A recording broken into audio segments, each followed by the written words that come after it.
দেখো, সেট সম্বন্ধে আজ আমরা পড়ব। সেট জিনিসটা কেমন, বা সেটের কী কী কাজ, কেমনভাবে কেমন প্রবলেম আছে, সমস্ত প্রবলেম আমরা এই আজকের ভিডিওতে আমরা দেখব। দেখো, প্রথম কথা হচ্ছে সেট কাকে বলে, সেটা সম্বন্ধে আগে জানা দরকার। সেট হচ্ছে কি না, কোনো বস্তু সমূহের সংকলন। সেট কাকে বলছি, যদি সেটের সংজ্ঞা বলা হয় প্রথমে, সেট সেট কাকে বলবো? সেট হচ্ছে বস্তু সংকলন, বা সেটাকে বলা হয় কালেকশান। এই বস্তুসমূহের সংকলনকে এই সেট বলা হচ্ছে।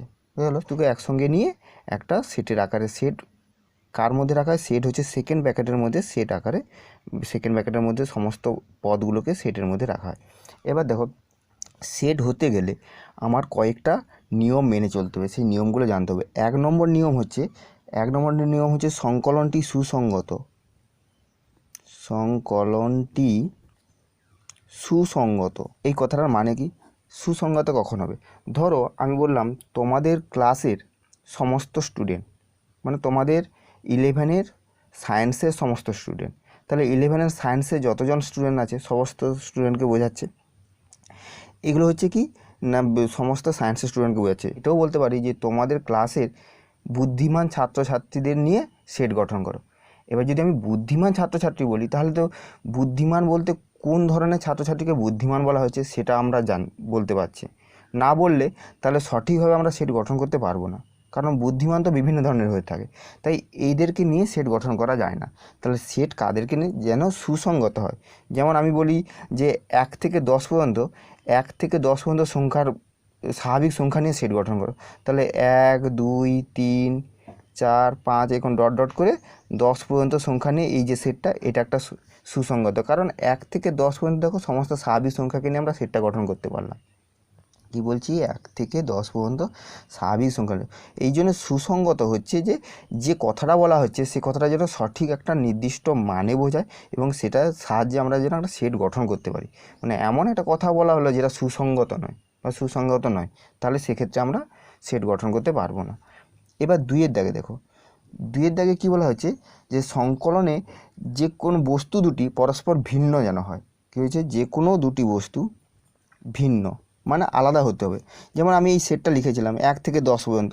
এই 1 থেকে 10 পর্যন্ত মানে 1 2 3, তারপর ঘুরে যদি আমি একটা 3 থেকে যায়, তারপরে 4, তারপরে 5, এইভাবে যদি চলতে থাকে, তাহলে এই যে দুটো একই সংখ্যা থেকে যাচ্ছে, বা পরেও যদি থাকে এই 3 5, তারপরে এখানে 3 হয়ে থাকলো, তাহলে দুটো একই সংখ্যা কখনো থাকবে না। সেট গঠন করতে গেলে একটা সংখ্যা একবারই থাকবে, দ্বিতীয়বার থাকবে না, তবেই এটা সেট হবে। এই জন্য বলা হচ্ছে যে যে কোনো দুটি বস্তু পরস্পর ভিন্ন, সে সংখ্যার ক্ষেত্রে আমি ধরলাম, বা বস্তু যদি হয়, বা বিভিন্ন জিনিসকে নিয়ে সেট গঠন করতে পারি, সেক্ষেত্রে একই জিনিস দুবার থাকবে না বা দুবার থাকবে না। এটাই হচ্ছে সেটের আর একটা বৈশিষ্ট্য। এবার 3 নম্বরে দেখো, 3 নম্বরে হচ্ছে কি ক্রম নিরপেক্ষ।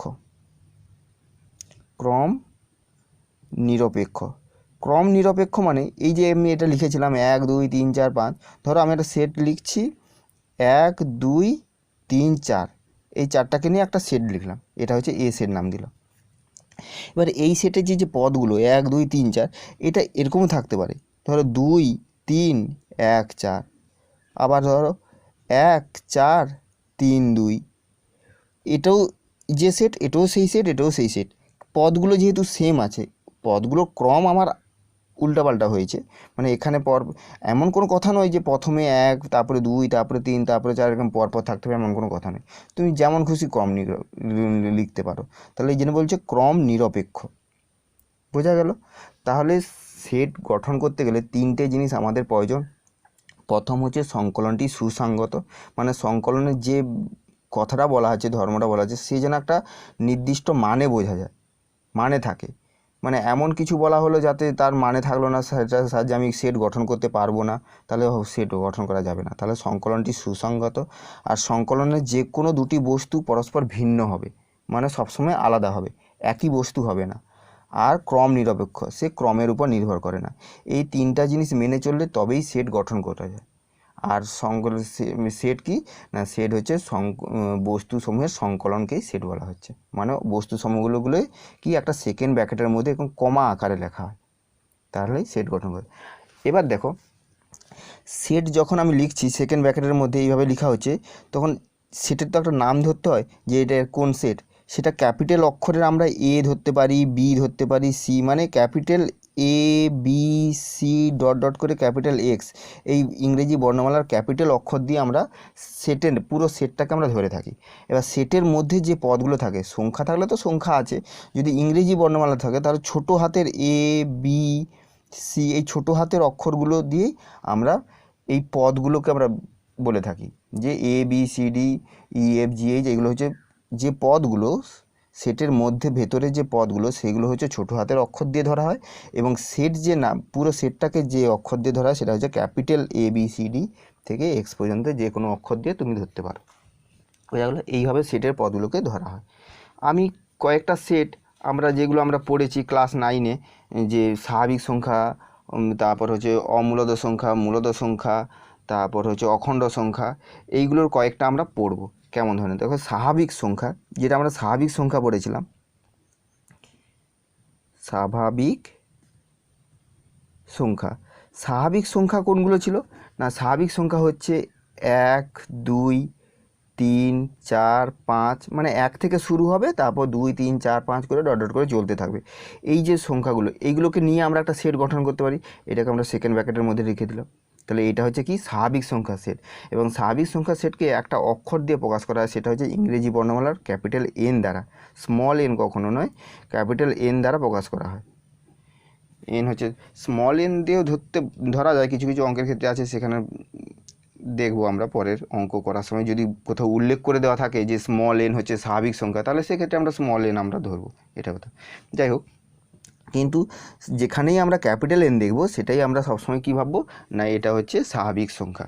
আর স্বাভাবিক সংখ্যা ক্যাপিটাল এন কেন বলা হচ্ছে, কারণ স্বাভাবিক সংখ্যার ইংরেজি নাম ন্যাচারাল নাম্বার, ওই জন্য ক্যাপিটাল এন দিয়ে এটা ধর ক্যাপিটাল এন সমান 1 2 3 4 করে ডট ডট করে কোন ধরলাম। বোঝা গেল? এরপরে আমরা শিখেছিলাম যে অখণ্ড সংখ্যা, অখণ্ড সংখ্যা। তাহলে অখণ্ড সংখ্যা সেটটা কেমন হবে না, অখণ্ড সংখ্যাকে ইংরেজি বর্ণমালার ডাব্লু দিয়ে প্রকাশ করা হয়। ইংরেজি বর্ণমালার কী দ্বারা প্রকাশ করা হয়? ডাব্লু দ্বারা।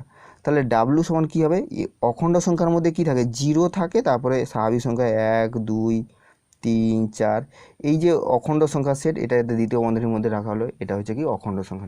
তাহলে যেখানে ডাব্লু থাকবে সেখানে আমরা অখণ্ড সংখ্যা ভাববো, যে অখণ্ড সংখ্যার সেট। তারপরে দেখো পূর্ণ সংখ্যা সেট। কি পূর্ণ সংখ্যা, পূর্ণ সংখ্যা কোনগুলো না, পূর্ণ সংখ্যা হচ্ছে আমাদের 0 থাকে, তারপর +-1 +-2 +-3, এই ধরনের সংখ্যাগুলো হচ্ছে পূর্ণ সংখ্যা। পূর্ণ সংখ্যাকে ইংরেজি বর্ণমালার আই দ্বারা প্রকাশ করা হয়, ক্যাপিটাল আই দ্বারা, অথবা ক্যাপিটাল জেড দ্বারা প্রকাশ করা হয়। যেখানে যেটা প্রকাশ থাকবে সেখানে সেটা দিয়েই আমরা ব্যবহার করব। যে ইংরেজি বর্ণমালা আই ইন্টিজার, পূর্ণ সংখ্যার ইংরেজি হচ্ছে ইন্টিজার, ওই জন্য আই দ্বারা প্রকাশ করা, অথবা আমরা অনেক ক্ষেত্রে জেড দ্বারাও প্রকাশ করে থাকি। সেটা কেমন না, ধরো মাইনাস দিয়ে থাকে, মাইনাস ধরো 5 -4 -3 -2 -1 0, তারপর আবার 1 2 3 4 5 ডট ডট করে, আবার এইদিকে সামনেও এদিকে কী হচ্ছে, আবার মাইনাস আছে মানে ডট ডট আছে, এটা আমার দেওয়া হয়নি, এদিকেও কি ডট ডট করে, -5 পর -6 -7 এইভাবে আগে আছে, এইগুলো ডট ডট দিয়ে দিতে হবে। তাহলে এইগুলো হচ্ছে কি পূর্ণ সংখ্যা। বোঝা গেল? এবার পূর্ণ সংখ্যা দুটো ভাগ আমরা পড়েছিলাম, একটা হচ্ছে ধনাত্মক পূর্ণ সংখ্যা আর একটা হচ্ছে ঋণাত্মক পূর্ণ সংখ্যা। তাহলে দেখো ধনাত্মক পূর্ণ সংখ্যা,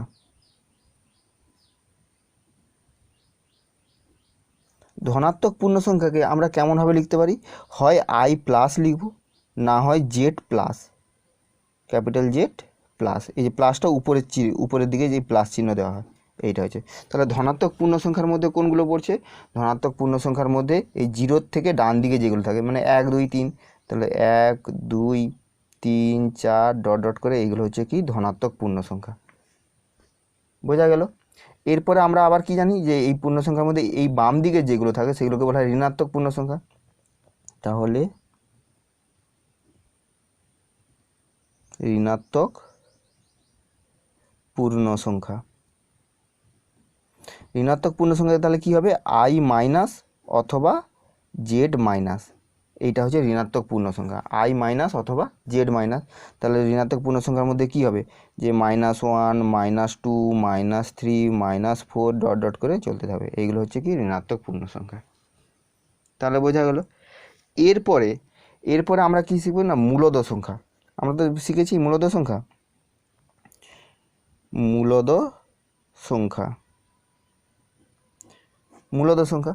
এবার মূলদ সংখ্যা বলতে যেগুলো রেশনাল নাম্বার, মানে যেগুলো আমরা শিখেছিলাম কি পি বাই কিউ আকারে। আমরা ক্লাস 9-এ আমরা পড়েছিলাম মূলদ সংখ্যা, যেগুলো পি বাই কিউ আকারে প্রকাশ করা যায়, যেখানে কিউ নট ইকুয়াল টু 0 সেই আকারে। এবার মূলদ সংখ্যা সেটকে কিউ দ্বারা প্রকাশ করা হয়, ইংরেজি বর্ণমালার ক্যাপিটাল কিউ দ্বারা প্রকাশ করা হয়। বোঝা গেল? এবার মূলদ সংখ্যা আমরা কেমন লিখতে পারি, ধরো 2-এর 3, 4-এর 5, 5-এর 7, -1-এর 2, এইভাবে আরও আছে। তারপর এইগুলোও সব মূলদ সংখ্যা। এই যে 0, 1, 2, 3 মানে স্বাভাবিক সংখ্যাও মূলদ সংখ্যা, পূর্ণ সংখ্যাও মূলদ সংখ্যা, ধনাত্মক সমস্তই মূলদ সংখ্যা। এইগুলো হচ্ছে মূলদ সংখ্যার ঘরে থাকছে। বোঝা গেল?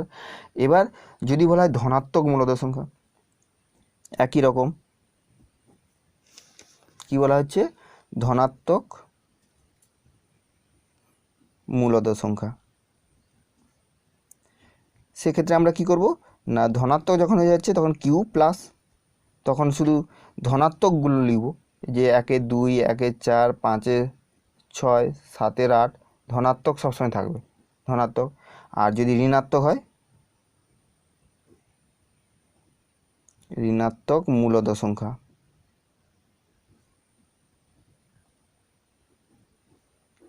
কিউ মাইনাস হবে, আর সেখানে শুধু মাইনাসগুলো থাকবে, যেমন -1-এর 4, -1-এর 5, -1-এর 6, -2-এর 3, সব মাইনাস দিয়ে সমস্তগুলো যেগুলো থাকবে সেগুলো হচ্ছে ঋণাত্মক মূলদ সংখ্যা। তাহলে বোঝা গেল?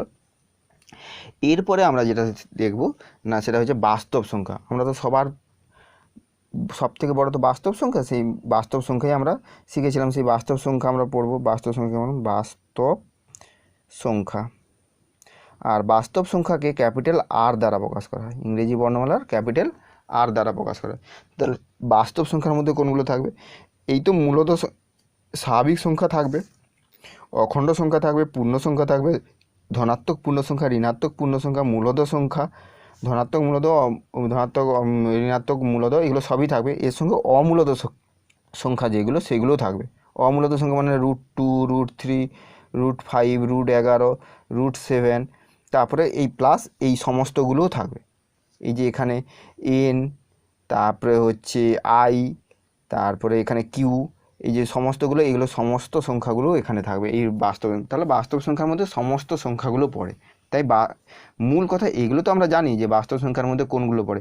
মূল কথা হচ্ছে বাস্তব সংখ্যাকে কোন অক্ষর দ্বারা প্রকাশ করা হয়, কারণ রিয়েল নাম্বার, বাস্তব সংখ্যার ইংরেজি নাম হচ্ছে রিয়েল নাম্বার, তাই ক্যাপিটাল আর দ্বারা প্রকাশ করা হয়। এবার যদি বলা হয় ধনাত্মক বাস্তব সংখ্যা, তাহলে ক্যাপিটাল আর প্লাস হবে, আর ঋণাত্মক বাস্তব সংখ্যা হলে ক্যাপিটাল আর মাইনাস হবে। বোঝা গেল? এগুলো হচ্ছে বাস্তব সংখ্যার সেট, এইভাবে প্রকাশ করা হয়। তাহলে আমরা শিখলাম কি না, এই যে প্রত্যেকটা অক্ষর ইংরেজি বর্ণমালার কোন অক্ষরগুলো, কারণ আমাদের অঙ্ক করার সময় এই অক্ষরগুলো স্বাভাবিক সংখ্যা না লিখে অখণ্ড সংখ্যা লেখা থাকবে না। কিছু কিছু অঙ্কের ক্ষেত্রে তখন শুধু এন লেখা থাকবে, ডাব্লু লেখা থাকবে, আই, জেড, এই সব অক্ষরগুলো লেখা থাকবে। তাহলে তোমাকে দেখে বুঝতে হবে যে এটা কি সেট বলেছে, এটা স্বাভাবিক সংখ্যার সেট না অখণ্ড সংখ্যার সেট না পূর্ণ সংখ্যার সেট, সেটা তোমাকে দেখে বুঝতে হবে। তাহলে বোঝা গেল এই চিহ্নগুলো। এরপর দেখো আমি একটা সেট লিখছি, এ সেট। এ সেটের মধ্যে ধরো 1, 2, 3, 4, 5, এটা এ সেট লিখলাম। এবার এ সেটের মধ্যে আমি বললাম যে 2টা কি সেট এ সেটের মধ্যে আছে, 1 এ সেটের মধ্যে আছে, 3ও এ সেটের মধ্যে আছে, 4 এ সেটের মধ্যে আছে, 5 এ সেটের মধ্যে আছে। কিন্তু 6 বা 7 যদি বলি যে 6 কি এ সেটের মধ্যে আছে, তাহলে আমরা কি বলবো যে 6 এ সেটের মধ্যে নয়, এ সেটের মধ্যে নেই। তাহলে যেগুলো আছে সেইগুলোকে আমরা বলতে পারি কি, ধরো 2 এ সেটের মধ্যে আছে। আমি কথাই বলছি যে 2 কোন সেটের মধ্যে আছে, এ সেটের মধ্যে আছে। সেটাকে কেমনভাবে ভাষায় লিখব, মানে কোন চিহ্ন দ্বারা আমরা লিখব, এই চিহ্নগুলো আমাদের জানা দরকার। যে যদি বলা হয় যে 2 এ সেটের মধ্যে আছে, তাহলে কি আমরা লিখব যে 2 এ সেটের মধ্যে আছে, এই কথাগুলো না লিখে আমরা লিখব যে 2 বিলংস টু এ। এইটা কী চিহ্ন, বিলংস টু। এটা কী চিহ্ন, বিলংস টু বা অন্তর্ভুক্ত চিহ্ন, বা এটাকে বলা হয় ইংরেজিতে এইভাবে পড়া হয় যে 2 বিলংস টু এ, মানে 2 এ সেটের মধ্যে আছে। অথবা এটাকে বাংলায় যদি পড়ি যে 2 অন্তর্ভুক্ত এ, মানে 2 এ সেটের অন্তর্ভুক্ত। বোঝা গেল? একই রকম আমরা লিখতে পারি যে 3 belongs to A, 5 belongs to A, এগুলো। বোঝা গেল? এগুলো হচ্ছে বিলংস টু। এবার দেখো আমাদের এই যে 1 2 3 4 5 এইগুলো যদি আমি বলি যে ধরো সমস্ত অক্ষরগুলো আমি আলাদাভাবে ধরছি না, এখানে আমি যে কোনো একটা অক্ষরকে আমি এক্স ধরে নিচ্ছি, কারণ এক্স তো আমরা কী হিসেবে ধরি, চলরাশি হিসেবে ধরি। এবার এক্সের মান 1 হলে কি হবে 1, এক্সের মান 2 বসালে 2, এক্সের মান 3 বসালে 2, এক্সের যে কোনো মান বসাতে পারি। তো এইগুলোর মধ্যে তাহলে এক্স বিলংস টু এ লিখতে পারি। এক্স বিলংস টু এ, কী বলছি, এক্স বিলংস টু এ, তাহলে এক্সটা কোথা থেকে নিয়েছি, এইখান থেকে যে মানগুলো আছে সেই মানগুলো নিয়ে আমরা এক্স বিলংস টু এ, এইভাবেও আমরা অনেক অঙ্কের ক্ষেত্রে, যখন কোনো অঙ্কের ক্ষেত্রে আমরা সমস্ত পদগুলোকে আলাদা আলাদাভাবে না ধরে একসঙ্গে আমরা এইভাবে বলে দিতে পারি যে এক্স বিলংস টু এ, যেখানে এক্সটা কি না 1 থেকে 5 পর্যন্ত, এক্সটা কি না 1 থেকে 5 পর্যন্ত সংখ্যা। তাহলে 1 ধরলে 1 বিলংস টু এ বোঝাবে, এক্সের মান যদি 2 ধরি 2 বিলংস টু এ বোঝাবে, এক্সের মান 3 ধরলে 3 বিলংস টু এ বোঝাবে, এক্সের মান 4 ধরলে 4 বিলংস টু এ বোঝাবে, আবার এক্সের মান 5 ধরলে 5 বিলংস টু এ বোঝাবে। এইভাবে প্রত্যেকটা আলাদা আলাদা এরকম না লিখে আমরা এইভাবে লিখে দিতে পারি, যেখানে এক্স হচ্ছে 1 থেকে 5-এর মধ্যে, বুঝলো। বা এরকম লিখতে পারি যে x 1 less equal to x less equal two 5, মানে এক্সের মানটা 1-এর সমান, এই যে ইকুয়ালস টু মানে 1-এর সমান বা 1-এর থেকে বড় এবং 5-এর থেকে ছোট বা 5-এর সমান, মানে এক্সের মানটা 1 থেকে 5-এর মধ্যে, এইভাবে বোঝানো। এটাও আমরা পরে একটু ভালো করে দেখব, তবে এখানে একটু দেখে নাও, ঠিক আছে। এবার যদি বলি যে 6 কি এর মধ্যে আছে, 6 এর মধ্যে নাই, তাহলে এটাকে কী লিখবো, যে 6 ডাজ নট বিলংস টু এ, বা 6 এ সেটের অন্তর্ভুক্ত নয়। এই বিলংস টু চিহ্ন দিয়ে এইভাবে কেটে দেওয়া হয়, এটাকে বলা হয় ডাজ নট বিলংস টু, ইংরেজিতে বলা হয় ডাজ নট বিলংস টু, মানে 6 ডাজ নট বিলংস টু এ, অথবা বাংলায় যদি আমরা বলি যে 6 এ সেটের অন্তর্ভুক্ত নয়, এইভাবে পড়া হয়, বোঝা গেলো। তাহলে আমরা এই যে সেটের অন্তর্ভুক্ত বা অন্তর্ভুক্ত নয়, এখানে একটা নতুন ভালো চিহ্ন পড়লাম, যেটা অন্তর্ভুক্ত, এই বিলংস টু চিহ্ন, এইগুলো পরের দিকে অঙ্কগুলোর ক্ষেত্রে আমাদের এগুলো কাজে লাগবে, বোঝা গেল, ঠিক আছে। এরপর দেখো, এরপরে সেটের ভাগ পড়ব। সেটকে আমরা দুভাগে ভাগ করি, সেটকে আমরা কয় ভাগে ভাগ করি না দুভাগে ভাগ করি। 1 নম্বরে হচ্ছে কি না রোস্টার অথবা ছক বন্ধীকরণ পদ্ধতি,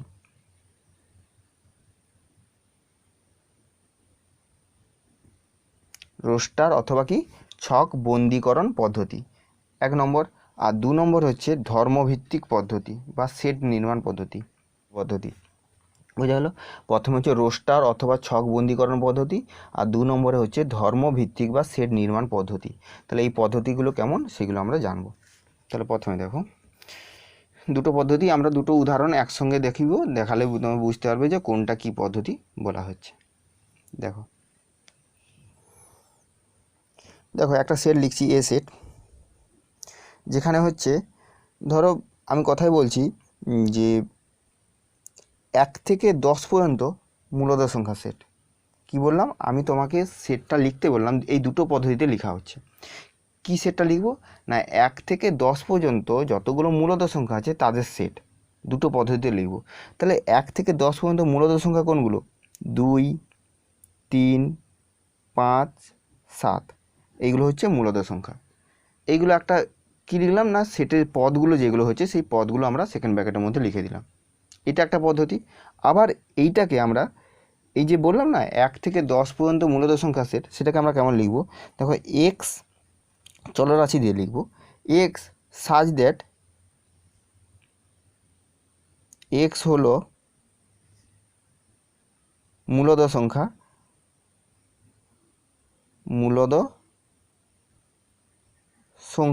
এক্স হলো কি মূলদ সংখ্যা, এবং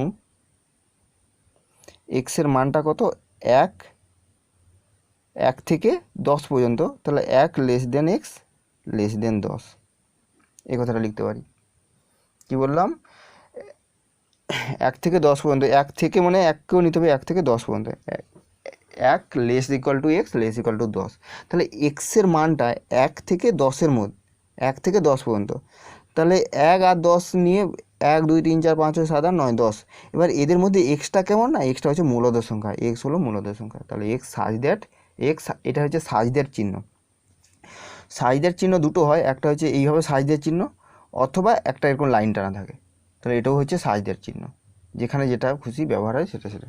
তাহলে এক্স সাজ দ্যাট বা এমন যে এক্স হলো মূলদ সংখ্যা এবং 1 less equal to x less equal to 10, বা এইটাকেই আমরা এইভাবেও লিখতে পারি যে x such that x belongs to মূলদ সংখ্যা ভাষাটা না লিখে এক্স বিলংস টু আমরা কী লিখে দেবো, মূলদ সংখ্যা মানে Q, X belongs to Q এবং 1 less equal to x less equal to 10। এইটা বলা মানে এটার যে সেট এটাও সেই সেট এটাও সেই সেট। বোঝা গেল যে কী সেটটা বলেছিলাম কথাটা, না 1 থেকে 10 পর্যন্ত মূলদ সংখ্যার সেট। তাহলে আমরা কি করব, না একটা সেট লিখতে পারি যেখানে শুধু পদগুলোই লিখে দিচ্ছি, যে মূলদ সংখ্যা কোনগুলো 2 3 5 7 এগুলো হচ্ছে মূলদ সংখ্যা 1 থেকে 10-এর মধ্যে, এগুলো লিখে দিলাম। অথবা পদগুলো না লিখে আমরা ধর্মটা লিখে দিচ্ছি, যে ধর্মটা বলেছে যে 1 থেকে 10 পর্যন্ত মূলদ সংখ্যার সেট। তাহলে আমরা কি লিখছি, চলরাশি দিয়ে এক্স সাজ দ্যাট এমন যে এক্স হলো মূলদ সংখ্যা এবং 1 less equal to x less equal to 10। আর কেউ এটা না লিখেই মূলদ সংখ্যা ভাষাটা না লিখে এক্স বিলংস টু কিউ এবং 1 less equal to x less equal to 10ও লিখতে পারে। বুঝতে পারলো?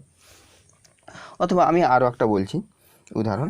ধরো আমি একটা বললাম যে অখণ্ড সংখ্যার সেট, অখণ্ড সংখ্যার সেট।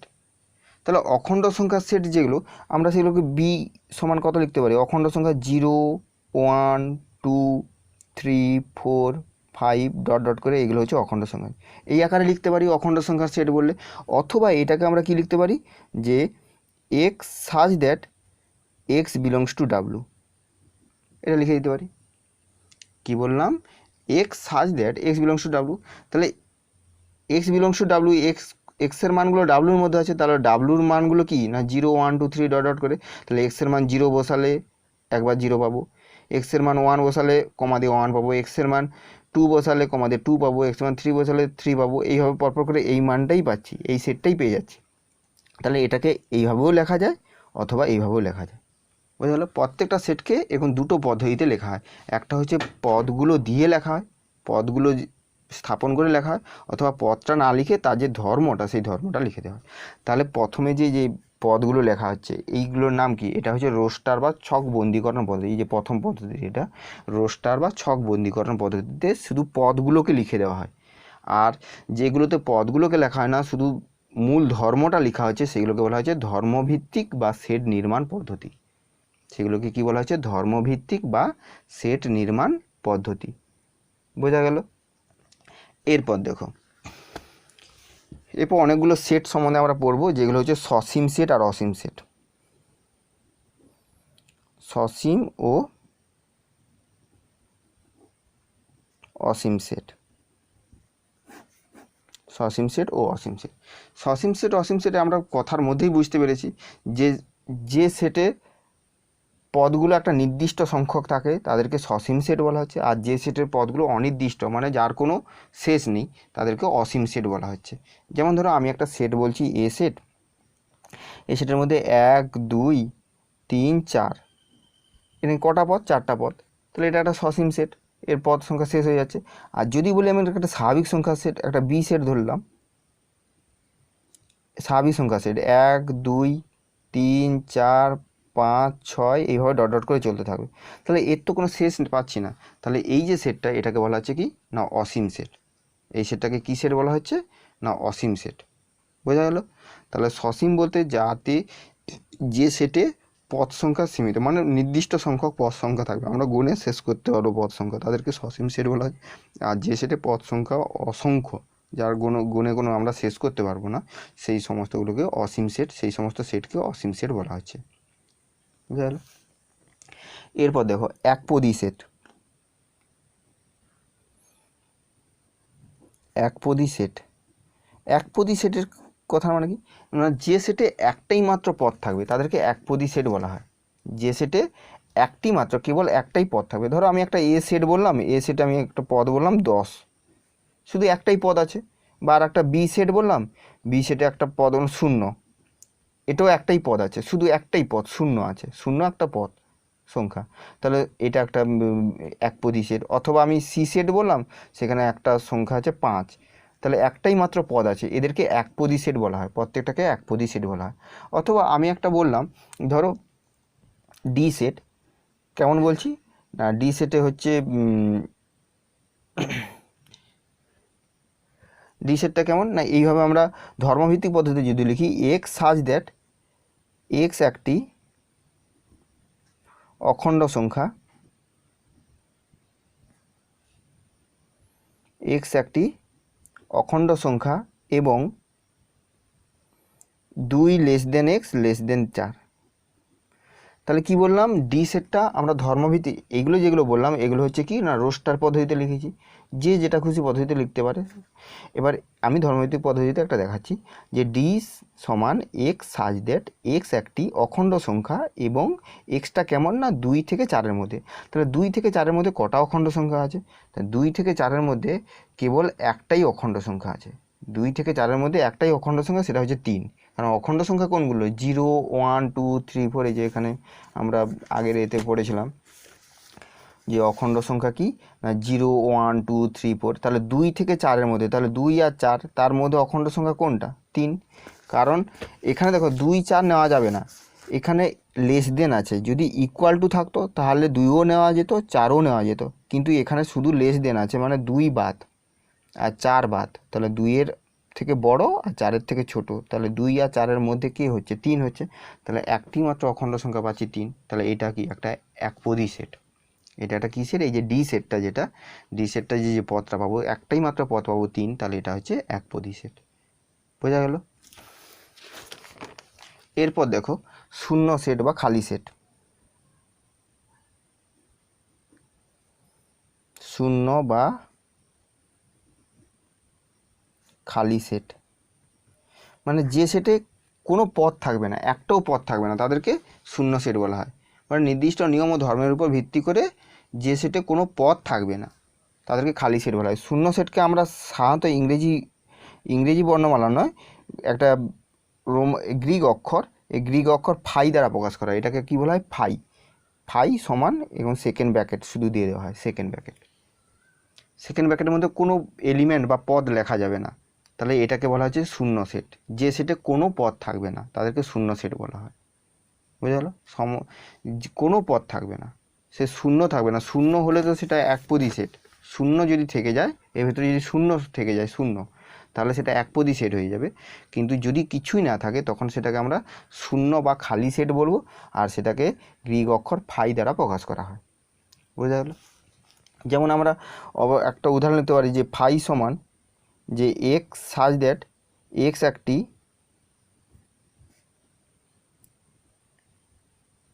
অখণ্ড সংখ্যা, এক্স একটি অখণ্ড সংখ্যা এবং 2 less than x less than 3। তাহলে এক্সটা আমি কি বললাম না, এক্সটা হচ্ছে অখণ্ড সংখ্যা বলেছি এবং সেটা 2 আর 3-এর মধ্যে। তাহলে 2 আর 3-এর মধ্যে কোনো অখণ্ড সংখ্যা আছে?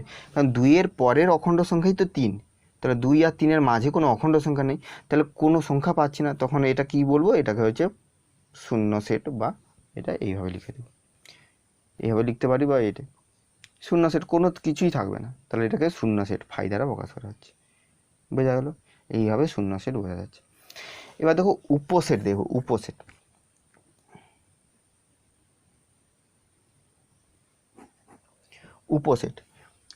কেমন না, ধরো আমি দুটো সেট ধরছি, একটা এ সেট 1 2 3 4 5, আর একটা সেট ধরছি বি সেট 1 3 5, এগুলো নিলাম। তাহলে দুটো সেট, এই দুটো সেটে দেখো কি হচ্ছে না, এ সেটে কতগুলো পদ আছে, 5টা পদ আছে, বি সেটে 3টা পদ আছে। বি সেটে যে পদগুলো আছে সেগুলো দেখো এ সেটেরই পদ। বি সেটে যে পদগুলো আছে সেগুলোকে কার পদ না, এ সেটেরও পদ, এ সেটের পদ। তাহলে আমি কি বলতে পারি যে বি সেটের প্রত্যেকটি পদ, আমি কি বলতে পারি, বি সেটের প্রত্যেকটি পদ এ সেটের পদ। তখন আমরা বলতে পারবো এই বি সেটটাকে এ সেটের উপসেট। বি সেটটাকে কি বলবো না, এ সেটের উপসেট। তাহলে উপসেটের সংজ্ঞায় আমরা যদি বলি যে উপসেট কাকে বলে, তাহলে দুটি সেট এ এবং বি এমন হয়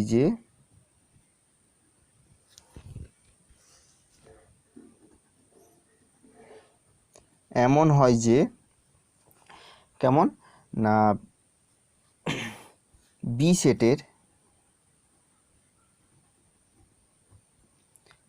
সেটের প্রত্যেকটি পদ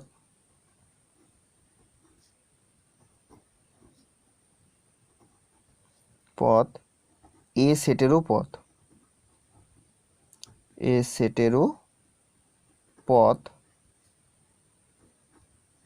তাহলে বি সেটকে এ সেটের উপসেট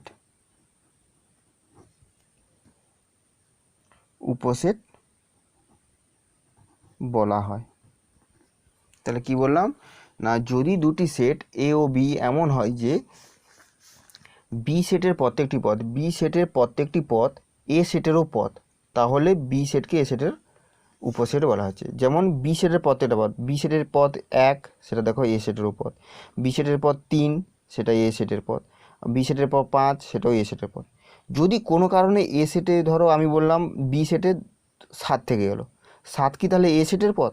এ সেটের পদ নয়, তাহলে আমরা উপসেট বলতে পারবো না, কারণ বি সেটের সমস্ত পদ যেন এ সেটের পদ হয়। এ সেটে এক্সট্রা বেশি থাকতে পারে, তার কোনো অসুবিধা নেই, কিন্তু বি সেটে যতগুলো পদ থাকবে সেগুলো যদি এ সেটেরই পদ হয় তাহলে বলতে পারবো এই বি সেটটা উপসেট কার না এ সেটের উপসেট।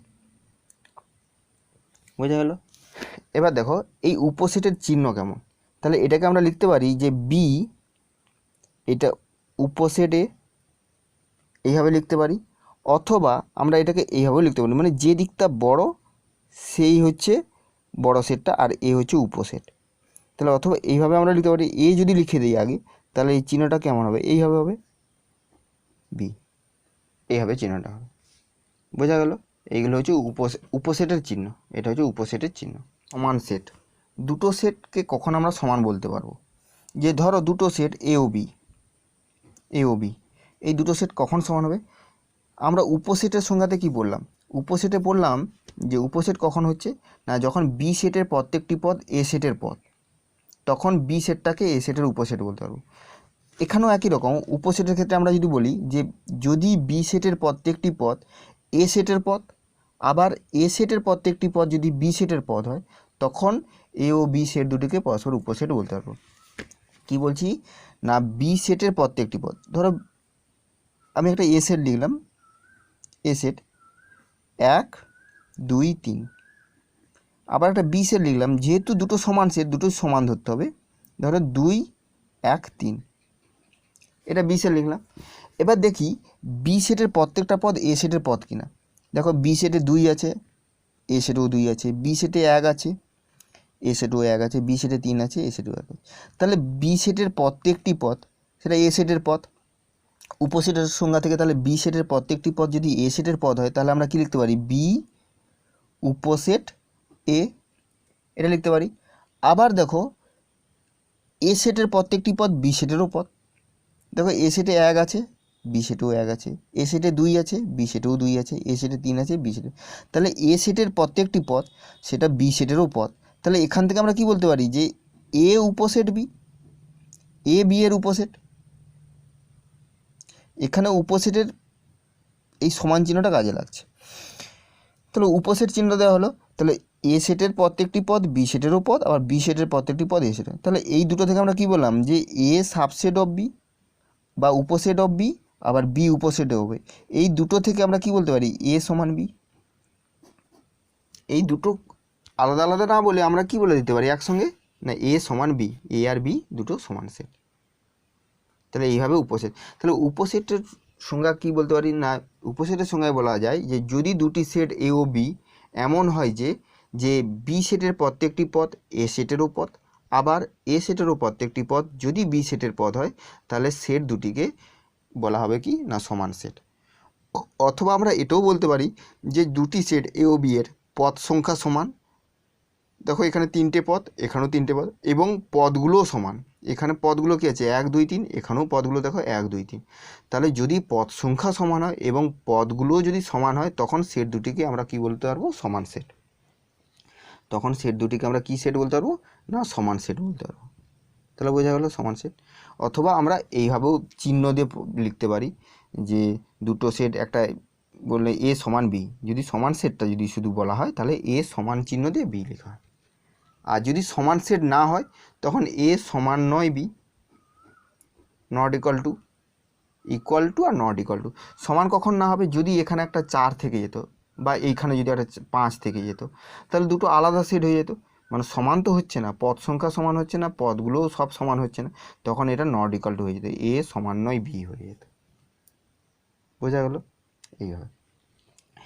এরপর দেখো যে যথার্থ উপসেট আর অধিসেট। যথার্থ উপসেট আর অধিসেট। যথার্থ উপসেট আর অধিসেট কী জিনিস না, আমি বলছি। দেখো যথার্থ উপসেট আর অধিসেটটা কী জিনিস। ধরো আমি একটা সেট বলছি এ সেট, সেখানে বললাম 1 2 3 4 5, এই 5টা পদ নিলাম এ সেটে।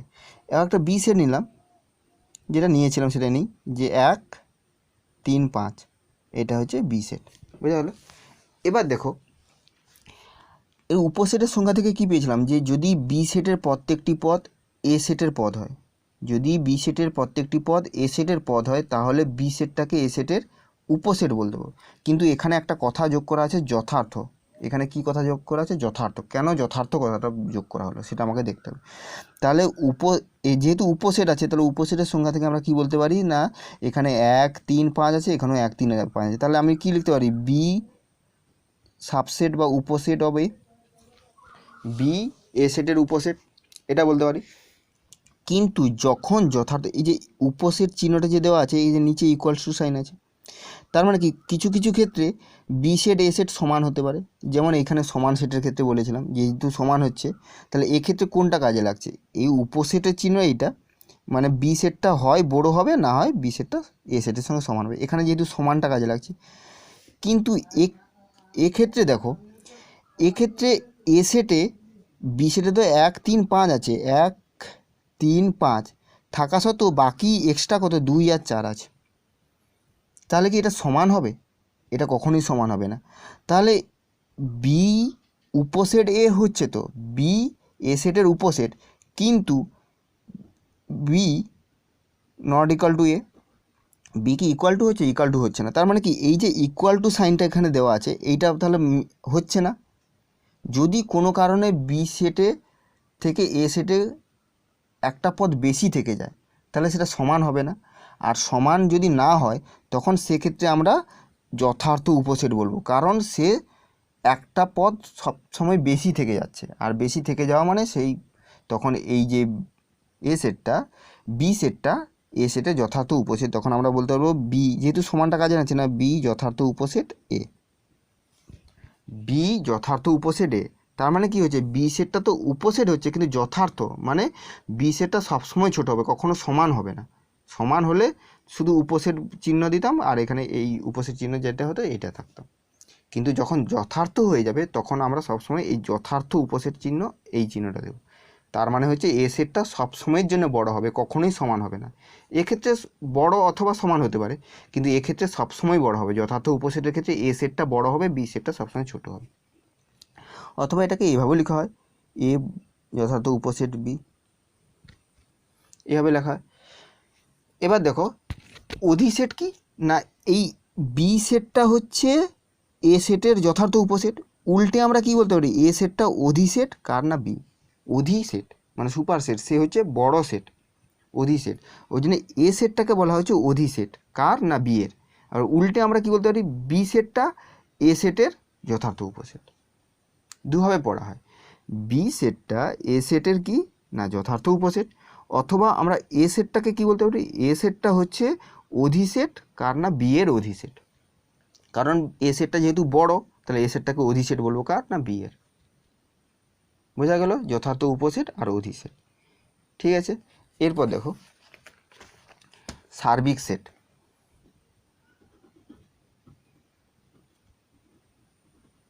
সার্বিক সেট, ধরো সার্বিক সেটকে সাধারণত ইউ বা এস দ্বারা প্রকাশ করা, বেশিরভাগ ক্ষেত্রে ইউ দ্বারাই প্রকাশ করা হয়, ক্যাপিটাল ইউ দ্বারা। এস দ্বারা যেখানে অনেক জায়গায় আছে, যাই হোক ইউ দ্বারা প্রকাশ করা হয়। ইউনিভার্সাল সেট বলা হচ্ছে, ওই জন্য ইউ দ্বারা প্রকাশ করা হচ্ছে। সার্বিক সেট, আমি একটা সেট ধরলাম A1 সেট, যেখানে ধরলাম 0 2 3। আবার ধরো A2 সেট, যেখানে ধরলাম 1 2 5। আবার ধরো A3 সেট, যেখানে ধরলাম 1 3 6, এটা ধরলাম। তাহলে এই যে তিনটা সেট ধরেছি, দেখো তিনটা সেটে কিছু কিছু জায়গায় পদ একই আছে, কিছু আলাদা আছে।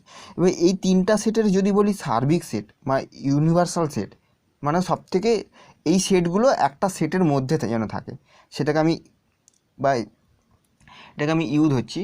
ইউ সমান, আমি যদি লিখে দিই যে 0 1 2 3 4 5 6 7 8 9 10, এই সেটটা লিখে দিলাম। তাহলে এই যে সেটটা লিখলাম, এই সেটের মধ্যে দেখো এই সেটটাও পাবো, এই সেটের পদগুলোও পাবো, এই সেটের পদগুলোও পাবো। তাহলে এই সেটটাকে সার্বিক সেট বলা হচ্ছে। কাদের না? এদের সার্বিক সেট। এই সেটটাকে কি সেট বলা হচ্ছে? সার্বিক সেট। কোন সেটগুলোর? না এই সেটগুলোর সার্বিক সেট। যদি কোনো কারণে আমি একটা সেট বলতাম A4, যেখানে হয়তো 1 4 12 আছে, তাহলে কি এই সেটটার, এই A4 সেটটার সার্বিক সেট এটা হবে? কখনোই হবে না, কারণ এখানে 12 পদটা আছে, 12 পদ তো এখানে নেই। সার্বিক সেট মানে সব থেকে বড় সেট, মানে সার্বিক সেটের মধ্যে সমস্ত পদগুলো পাবো, যেই পদগুলো এই আলাদা আলাদা যে পদ সেটগুলো আছে সেইগুলো সমস্ত পদ যেন এখানে পাওয়া যায়। তাহলে এ সেটের সার্বিক সেট হবে না, কিন্তু A1 A2 A3 এই সেটগুলোর সার্বিক সেট কত? এইটা। তাহলে এটাকে ইউ বা এস দ্বারা প্রকাশ করা হয়, সার্বিক সেট। বোঝা গেল? এরপর দেখো যে সূচক সেট। সূচক সেট বা পাওয়ার সেট। সূচক সেট কেমন না, আমি একটা সেট ধরছি এ সেট, যেখানে তিনটে পদ 1 2 3, এই তিনটে পদ ধরলাম। এবার সূচক সেটের নিয়মটা হচ্ছে যে আমাকে এই এ সেটের সূচক সেট বের করতে হয়, আর সূচক সেটকে পি অফ এ দ্বারা প্রকাশ করা হয়। পি অফ এ দ্বারা সূচক সেটকে প্রকাশ করা হয়। কেমনভাবে তৈরি করা হয় না, এইখানে যে তিনটে পদ, তিনটে থাকুক চারটা থাকুক যতগুলো থাকুক, আমাকে কী করতে হয়, এইখানে দেখো একটা করে পদ নিয়ে আমরা কটা সেট গঠন করতে পারবো। আমি প্রথমে একটা এককে নিয়ে একটা সেট গঠন করলাম, আবার 2কে নিয়ে একটা সেট গঠন করলাম, 3কে নিয়ে একটা সেট গঠন করলাম, এটা একটা সেট, এটাও একটা সেট, এটা একটা সেট, একটা করে পদ নিয়ে। মানে আমাকে যে সেটটা দেওয়া থাকবে তার যতগুলো পদ থাকবে প্রত্যেকটা আলাদা আলাদা করে পদ মানে সেট গঠন করতে হবে। মানে একটা একটা করে পদ নিয়ে সেট গঠন করলাম। এবার দুটো করে পদ সংখ্যা নিয়ে, তাহলে 1 আর 2, 1,2, এটা একটা সেট হলো। তারপর 1,3, এটা একটা সেট হলো। আর 2,3, 2,3, এটা একটা সেট হলো। কিন্তু আমি যদি 3,1 বলি, 3,1 মানেই তো 1,3, সেটা ধরা যাবে না। তাহলে দুটো করে পদ নিয়ে কটা সেট গঠন করব? দুটো করে সেট নিয়ে এটা একটা সেট, এটা একটা সেট, এটা একটা সেট। আবার দেখো তিনটে পদ নিয়ে এই পুরো সেটটা 1 2 3, মানে এ সেটটা হলো তিনটে করে পদ নিয়ে। আর একটা হচ্ছে এই সেটের মধ্যে দেখো সমস্ত সেটের মধ্যে ফাই একটা সেট থাকে, সমস্ত সেটের মধ্যে ফাই একটা সেট থাকে। শূন্য সেট যেটা, শূন্য সেটটা সমস্ত সেটেরই উপসেট বা সমস্ত সেটেরই একটা পদ ফাই। তাহলে এর মধ্যেও ফাই আছে, আমরা ভাববো এর মধ্যেও ফাই আছে। তাহলে ফাই হচ্ছে, ফাইকে নিয়ে একটা সেট গঠন করলাম।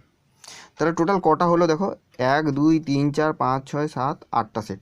এই 8টা পদ নিয়ে, আর প্রত্যেকটা পদ এক একটা সেট, প্রত্যেকটা পদ এক একটা সেট, এদেরকে নিয়ে একটা সেট, এইটাকে বড় একটা সেটের মধ্যে লিখলাম। এইটা হচ্ছে পি অফ এ, মানে পাওয়ার সেট হবে এ সেটের পাওয়ার সেট, এইটা এইভাবে গঠন করা হলো।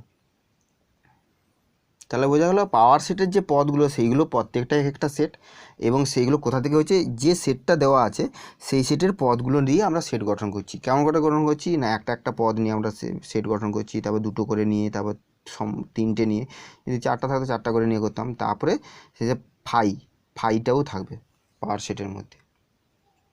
বোঝা গেল? এবার দেখো এই সেটে কতগুলো পদ পেলাম। এখানে কটা পদ ছিল? তিনটে পদ। কটা পদ ছিল? 3টে পদ। এখানে কটা পদ পেলাম?